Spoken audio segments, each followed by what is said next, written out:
Deus abençoe a tua vida.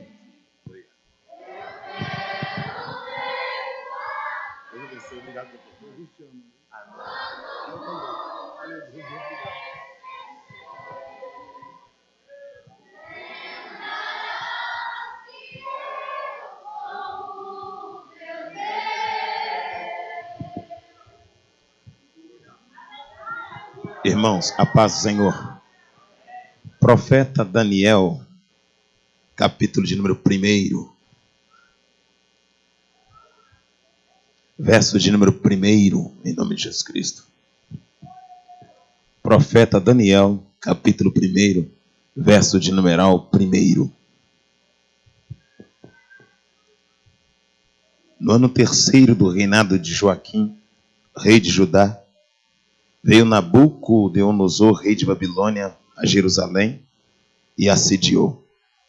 E o Senhor lhe entregou nas mãos a Joaquim, rei de Judá, e alguns dos utensílios da casa de Deus. A estes levou-os para a terra de Sinar, para a casa de seu Deus, e os pôs na casa do tesouro do seu Deus.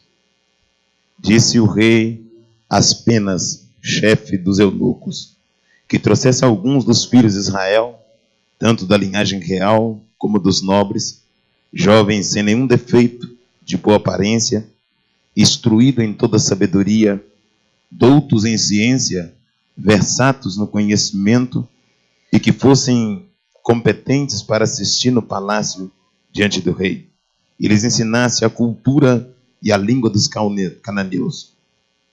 Determinou-lhes o rei a ração diária das finas iguarias da mesa real, do vinho que ele bebia, e que assim fossem mantidos por 3 anos, ao cabo dos quais assistiriam diante do rei.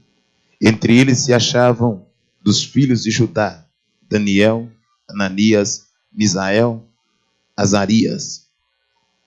O chefe dos eunucos lhes pôs outro nome, a saber, a Daniel de Belsazar, Ananias de Sadraque, a Misael de Mesaque e a Azarias de Abednego. Resolveu Daniel firmemente não contaminar-se com as finas iguarias do rei, nem com o vinho que ele bebia. Então pediu ao chefe dos eunucos que lhe permitisse que não se contaminasse. Senhor, te louvamos pela tua palavra, te adoramos em nome de Jesus Cristo, glorificamos ao teu nome, aleluia. Podemos assentar, meus irmãos, em nome de Jesus. Esse livro está ligado diretamente a um contexto profético. Quando eu digo contexto profético, é porque naquela época ainda, o período da lei prevalecia e Deus usava o ministério profético para falar com o povo.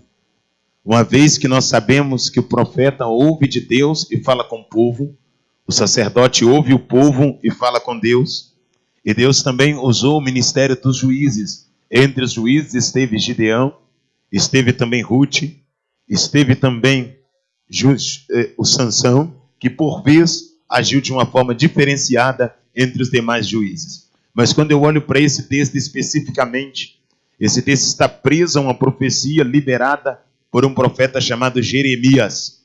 Esse profeta chamado Jeremias, ele tem o seu ministério regado por lágrimas. O mesmo Jeremias teve a oportunidade de escrever o livro de Lamentações. Jeremias, um profeta que tinha uma palavra firme, uma palavra dura, mas uma palavra totalmente dada pelo próprio Deus para aquela época. Jeremias, quando Deus o instruiu, no capítulo de número 27, Deus disse: Jeremias, levanta e profetiza a Joaquim, dizendo que eu, o Senhor, levantarei Nabucodonosor, para que ele venha e leve cativa Jerusalém para dentro de Babilônia. Diga também que eu, o Senhor, ordeno que Joaquim e que o meu povo não acredite nos profetas, nem nos adivinhas que estão no meio de vós. Porque os profetas que estão no meio de vós profetizam levianamente, e os adivinhos também fazem algo segundo as suas próprias direções. E não criais nos sonhos que eles dizem, porque eu, Senhor, já determinei que Jerusalém será levada cativa para dentro de Babilônia. E Deus disse a Jeremias: Jeremias, pega Cassis, coloca sobre os teus ombros e profetiza o cativeiro. A Bíblia diz que nessa época havia um profeta chamado Ananias. E esse profeta chamado Ananias decidiu também levantar a sua voz e profetizar. Se bem que a Bíblia diz que Ananias tomou o chifre, foi até a porta do pátio da casa do Senhor, tocou a buzina e profetizou segundo a sua própria vontade. E Ananias abriu a sua boca e verbalizou dizendo assim: assim diz o Senhor, eis que eu, Senhor, trarei os utensílios da minha casa de dentro de Babilônia e colocarei novamente dentro de Israel. E haverá paz em toda a cidade e haverá gozo para todos que aqui estão. E a Bíblia diz que Ananias, o profeta, revestido de ousadia, impelido pela vontade da sua própria carne, verbalizando segundo o seu próprio querer, tomou os cassis que estavam sobre os lombos do profeta Jeremias e quebrou os cassis. E disse o profeta Ananias da seguinte forma: assim como eu quebrei esses cassis de sobre o profeta Jeremias, assim também Deus removerá a palavra de cativeiro sobre Israel. A Bíblia diz, amado irmão e querido ouvinte, que Jeremias curvou a sua cabeça e saiu cabisbaixo e as lágrimas começaram a regar. Se bem que a palavra do Senhor diz através do salmista Davi, no Salmo de número 126, Davi disse: quando o Senhor restaurou a sorte de Sião, nós ficamos como os que sonham, então a nossa boca se encheu de riso e a nossa língua se encheu de cântico, e entre as nações se dizia: grandes coisas fez o Senhor por eles, e com efeito grandes coisas fez o Senhor por nós, e é por isso que nós estamos alegres, porque aqueles que com lágrimas semeia, com júbilo cegará, e aqueles que saem andando e chorando, ao levar a preciosa semente, voltará com alegria, trazendo seus molhos. Jeremias literalmente deixou as lágrimas verterem. Jeremias literalmente baixou a sua cabeça e começou a sair da presença do profeta Ananias, que havia profetizado paz. Antes que eu comece a pregar, eu quero dizer para você: profetizar paz é muito mais fácil que profetizar guerra. Profetizar prosperidade é muito mais fácil que profetizar miséria. Profetizar bonança é muito mais fácil que profetizar deserto. Profetizar prazeres e êxtase e gozo é muito mais fácil que profetizar sequidão e amargura. Profetizar que vai dar tudo certo é muito mais fácil que profetizar que a porta não vai abrir. Profetizar que o deserto é grande é muito mais difícil que profetizar que as coisas vão acontecer. Eu quero que você entenda, em nome de Jesus Cristo, que Ananias era um profeta que profetizava para agradar quem estava perto, que profetizava para agradar os ouvintes, para agradar a multidão. E Ananias então decidiu usar a sua boca para verbalizar aquilo que Deus não mandou. Cuidado para não falar aquilo que Deus não manda. Cuidado, porque Deus é Senhor e com Deus não se brinca e de Deus não se zomba, porque Ele é amor, mas também é fogo consumidor. Cuidado com o que tu fala em nome de Deus. Cuidado. A Bíblia diz, amado irmão e querido ouvinte, que agora Jeremias, o profeta, baixou a sua cabeça e tomou direção com as lágrimas nos olhos. Deus, o Senhor, olhou do céu para a terra e disse: tu és meu, eu sou teu Deus, eu sou teu Senhor, Jeremias. Tu és profeta levantado por mim. Levanta a cabeça. Jeremias levantou a cabeça conjecturando erro. A conjectura é um recurso da homilética para abrir a faculdade psicológica do ouvinte para que ele entenda a dissertação. Eu imagino que Jeremias levantou a sua cabeça e Deus disse: Jeremias, volta lá e diga para o profeta Ananias que ele profetizou rebelião, porque eu permiti que Nabucodonosor venha e leve Israel cativa. E diga para Ananias que ele quebrou cassis de madeira, mas eis que agora eu coloco o cassis de ferro. Serão 70 anos de cativeiro dentro de Babilônia. A Bíblia diz que o profeta Jeremias voltou, deparou com o profeta Ananias e disse: Ananias, assim diz o Senhor, tu profetizaste rebelião, e Deus manda te dizer que ainda nesse tempo tu descerás à sepultura, que ainda esse tempo Israel será levado cativo, e que ainda esse tempo Nabucodonosor virá e assediará Jerusalém. A Bíblia diz que naquele mesmo ano Ananias, o profeta, caiu e morreu. A Bíblia diz que naquele mesmo ano Nabucodonosor assediou Jerusalém. Aleluia. A Bíblia diz que pegou os utensílios de ouro, os utensílios de prata, de cobre, de madeira e de ferro, levou para dentro de Babilônia. A Bíblia diz que Nabucodonosor levou também o povo de Jerusalém para dentro de Babilônia. Só para você entender a grandeza desse negócio. Jerusalém é uma junção de palavras. Jeru é um sufixo, Salém é um prefixo. Jeru quer dizer cidade, Salém quer dizer paz. Jerusalém quer dizer cidade da paz.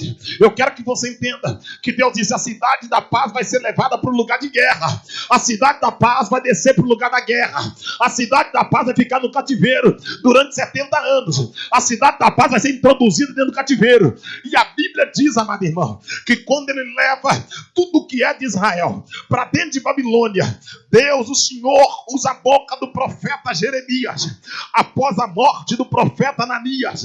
E Deus diz para os anciões da cidade, preste atenção, Deus disse: dai as vossas filhas por esposa, dai os vossos filhos por marido, cresçai e não diminuai, orai pela paz dessa cidade, porque a paz dessa cidade será a vossa paz. Orai pelo crescimento dessa cidade, porque o crescimento dessa cidade será o vosso crescimento. Orai, cresçai e não diminuai, porque eu, Senhor, vos faço entrar nessa terra. Porque aquele que não ouvir a minha voz e que não for para o cativeiro e que ficar aqui morrerá pela espada. Aquele que for para o deserto morrerá pela peste. Mas aquele que for para dentro do cativeiro, eu, Senhor, os guardarei, vos farei multiplicar, porque eu bem sei o pensamento que eu tenho a vosso respeito, diz o Senhor, é pensamento de paz e não de mal, para vos dar o fim que desejaste. Então orareis a mim e eu vos ouvirei. Então me buscarei e acharei. Então me invocarei e eu manifestarei. Eu quero que você entenda algo aqui essa noite. Esse texto é muito usado de Jeremias 29:11, quando alguém diz da seguinte maneira: eu bem sei o pensamento que tem a vosso respeito. Mas esse texto está dentro de um contexto de cativeiro. Esse texto está dentro de um contexto de prisão. Esse texto está dentro de um contexto de açoite. Deus está dizendo: eu tenho pensamento a teu respeito, mas eu tenho pensamento se você obedecer dentro do cativeiro. Você vai para o cativeiro, dai as vossas filhas por esposa, os vossos filhos por marido, cresçai no cativeiro e não diminuai. Antes que eu pregue, eu quero que você entenda que essa noite, que tem cativeiro que é Deus que permite, que tem inimigo que é Deus que levanta, tem dificuldade que é Deus que coloca no caminho do crente. Vem comigo que eu vou te explicar esse negócio. Certa feita a Bíblia diz, amado irmão e querido ouvinte, que Gideão, filho de Boaz, estava malhando trigo no lagar para pôr a salvo dos midianitas. Enquanto Gideão malhava o trigo, a Bíblia diz que ele malhava e o anjo do Senhor estava debaixo do carvalho, olhando Gideão. A Bíblia diz que o anjo aproximou e disse: varão valoroso, o Senhor é contigo. Juízes capítulo 6. A Bíblia diz que Gideão olhou para o anjo e falou: se o Senhor é conosco, por que nos sobreveio todo este mal? O que é feito das promessas que o Senhor disse? Por que nós estamos aqui no cativeiro? Por que nós estamos sofrendo na nossa terra? O anjo do Senhor disse a Gideão da seguinte maneira: vai nessa tua força, porque o Senhor é contigo. Gideão falou: se o Senhor é conosco, dai-nos um sinal de que o Senhor é conosco. Se o Senhor é conosco, mostra que o Senhor é conosco. Por que nós estamos no cativeiro? E Deus então disse: eu, o Senhor, vos tirei do Egito, vos coloquei em uma terra que emana leite e mel, vos coloquei numa terra fértil, e vos disse: não temais o Deus dos amorreus, em cujo terra habitais. Mas vocês não me ouviram, vocês temeram o Deus dos amorreus, e é por isso que agora vocês estão sofrendo na mão dos amalequitas e dos midianitas. Sabe o que Deus está dizendo? Se vocês não tivessem tido medo do Deus dos amorreus, vocês não estariam perdendo o trigo e perdendo a cevada, mas só porque vocês tiveram medo, agora vocês estão sofrendo. Sabe o que é medo? Quando você tem medo de algo, você está delegando poder para aquilo. Quando você tem medo de alguma coisa, você está declarando que aquilo tem força para agir contra a tua vida. Quando você tem medo de alguém, você está declarando que esse alguém é maior que você. Quando Israel teve medo dos amalequitas, quando Israel teve medo dos midianitas, Israel está dizendo: os amalequitas e midianitas têm poder. E Deus olhou do céu e falou: que tem poder o quê, gente? Quem tem poder sou eu, que abri o mar para vocês passar. Quem tem poder sou eu, que mandei uma nuvem durante o dia e uma coluna de fogo durante a noite. Que tem poder o quê, gente? Quem tem poder sou eu, que fiz o sapato crescer no pé, a roupa crescer no corpo, que mandei cair pão do céu. Que tem poder o quê, gente? Quem tem poder sou eu, que fiz água sair da rocha. E vocês têm medo do Amalequita, do Midianita. Vai ficar na prova para entender que quem tem poder sou eu, que eu sou onipotente, onipresente, todo-poderoso. Adonai é o Shaddai. Você tira o grave e solta minha voz. Depois te dou um abraço. Aleluia, aleluia, aleluia. Eu gosto de isso, eu gosto de me ouvir pregando. Obrigado, deixa assim, tá? Depois te dou um abraço. Eu gosto de me ouvir pregando que eu vou convertendo, irmão. Vou ficando mais crente. Eu falei que se pregar fizesse ficar branco, eu já estava loiro já.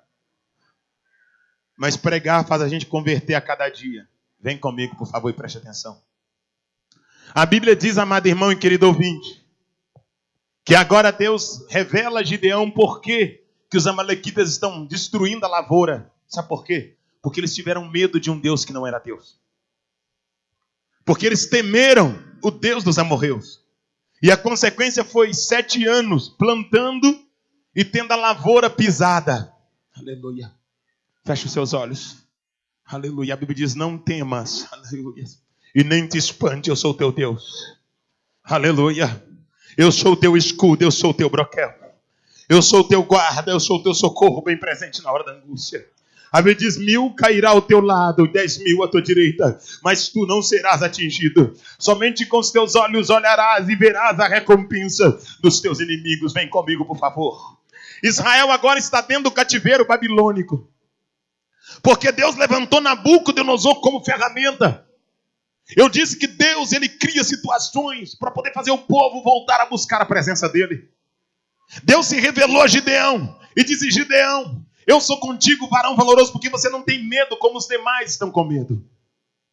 E agora você vem em Deuteronômios capítulo 5, que o próprio Deus diz, eu te levei para o deserto, te humilhei, te provei, te fiz ter falta de pão, para saber o que estava no teu coração, se temeria a mim ou não, se me serviria ou não. Então tem deserto que é Deus quem coloca na vida do homem, para que o homem tenha temor do nome dele, e para que o homem chame a ele na hora da necessidade. Especificamente no caso de Jeremias, depois que ele profetiza, Nabucodonosor leva tudo o que Deus permite. Utensílio de ouro, utensílio de prata, objetos, homens, mulheres e crianças, pegam as suas bagagens e descem para dentro de Babilônia. Vem comigo, por favor. Quando eles chegam dentro da província babilônica, a Bíblia nos revela que Nabucodonosor, que era rei de Babilônia, decide montar uma democracia dentro da monarquia. Decide fazer um processo seletivo e escolher alguns jovens para que esses jovens participem do governo dele. E nesse processo seletivo ele cria um crivo. E este crivo, que é imposto pelo próprio Nabucodonosor, tem algumas condições para que esses que estão dentro de Babilônia participem das províncias do governo, da prefeitura, que Nabucodonosor vai erguer dentro do contexto geográfico babilônico. E quando ele vai fazer essa seletiva, entre os jovens da seletiva, no perfil dos jovens, estão 4 jovens que nós citaremos sobre eles. Mas o contexto direto diz assim: no ano 3º do reinado de Joaquim, rei de Judá, veio Nabucodonosor, rei de Babilônia, a Jerusalém. Já expliquei o que é Jerusalém. Expliquei que Jerusalém é uma junção de palavras. E assediou, sediar aqui é cobiçar, rodeou, olhou, observou. O Senhor lhe entregou nas mãos de Joaquim. Deus entregou o rei nas mãos de Nabucodonosor. Quem entregou foi Deus. Aleluia. Rei de Judá. E alguns utensílios da casa do Senhor. A esse os levou para a terra de Siná, para a casa do seu Deus. E os pôs na casa do tesouro do seu Deus. E disse o rei a Aspenas, chefe dos seus eunucos, que trouxesse alguns dos filhos de Israel. Então entenda, ele não levou somente a Daniel, Misael, Ananias e Azarias. Ele levou alguns dos filhos de Israel. Tinham outros jovens que também eram israelitas, que fizeram parte daquela seletiva. E antes de entrar no comportamento de Daniel, eu queria que você imaginasse os outros jovens que não fizeram o propósito que Daniel fizeram, mas que eram israelitas. Esses jovens não entraram no propósito de Daniel, de Misael, de Ananias e Azarias. Pelo contrário, eles se envolveram com a proposta de Nabucodonosor.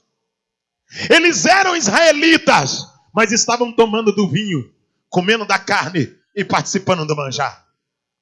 Eles eram israelitas, mas decidiram entrar pela porta que Nabucodonosor apresentou como porta para alcançar uma posição dentro de Babilônia. Eles eram israelitas, mas decidiram passar pelo caminho natural para alcançar uma posição que eles achavam que iriam alcançar, sujeitando a autoridade do sistema falido de Babilônia. E eu quero que você entenda algo aqui essa noite.